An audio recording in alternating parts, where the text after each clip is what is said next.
एक गांव में किशन और उसकी पत्नी रहा करते थे। किशन हलवाई का काम करता था। वह ईमानदार और समझदार था। उसकी मिठाइयों की दुकान इतनी मशहूर थी कि लोग वहां से बहुत अच्छी अच्छी मिठाइयाँ लेके जाते थे।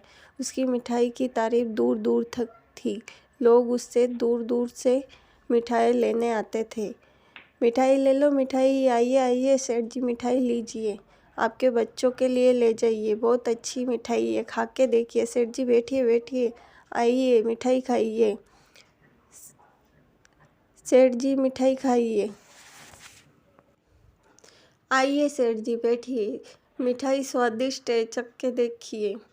अरे किशन, मैं मिठाई लेने के लिए नहीं आया हूँ, मैं दूसरे गांव से आया हूँ। मेरी बेटी की शादी है, इसलिए शादी का सारा खाना तुम्हें ही पकाना पड़ेगा। और शादी की मैं बहुत अच्छा खाना पकाना है तुम्हें।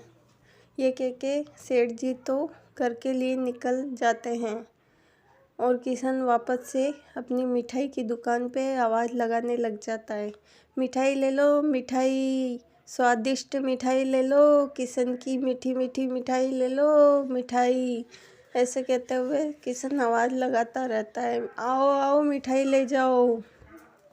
सेठ के घर पे पहुंच के किशन ने शादी का सारा खाना तैयार कर दिया था और सेठ भी बहुत खुश थे। उन्होंने ढेर सारी मिठाई और पैसे देके किशन को घर के लिए रवाना कर दिया। घर जाते हुए किशन सोच रहा था कि बहुत अंधेरा पड़ चुका है और रास्ता घने जंगल से होके जाता है। सोचते हुए आगे बढ़ता जा रहा था। अंधेरा काफ़ी घना हो चुका था। किशन को थोड़ा डर भी लग रहा था। सोचते सोचते आगे बढ़ा जा रहा था कि सुधा उसकी चिंता कर रही होगी कि इतना लेट हो गए, अभी तक क्यों नहीं आए। सोचते हुए किशन आगे बढ़ ही रहा था कि उसे हंसने की आवाज़ आती है कहीं से। देखते हैं चुड़ैल प्रकट हो जाती है। चुड़ैल बोलती है, हा हा हा हा, इतने दिन बाद इंसान आया है, मैं तुझे खा जाऊंगी। किशन उसके पैरों में गिर के कहता है, मुझे मत खाओ, मुझे खाने से तुम्हें क्या मिलेगा।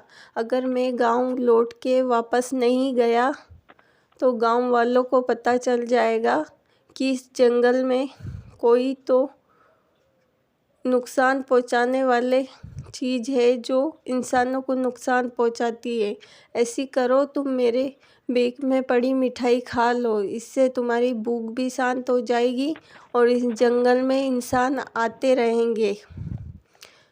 जब चुड़ैल ने मिठाई खाई, वो बहुत स्वादिष्ट थी। तो चुड़ैल बोली, तुम्हारी मिठाई तो सच में बहुत स्वादिष्ट है। ऐसी करो, तुम मेरे लिए रोज़ ऐसी मिठाई बना के लाना, वरना मैं तुम्हें मार दूंगी।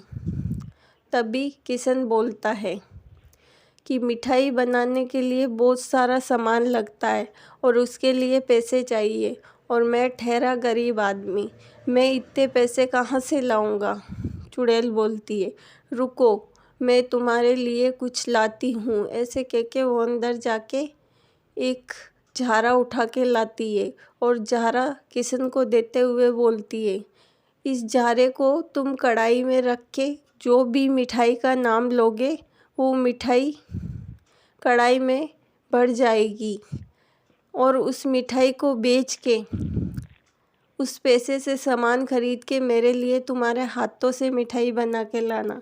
किशन ने कहा, हाँ ज़रूर, मैं तुम्हारे लिए रोज़ रोज़ ऐसी मिठाई बना के लाऊंगा और हमेशा तुम्हें दे के जाऊंगा। ऐसे कहते हुए फिर चुड़ैल ने वो झारा किशन को दे दिया।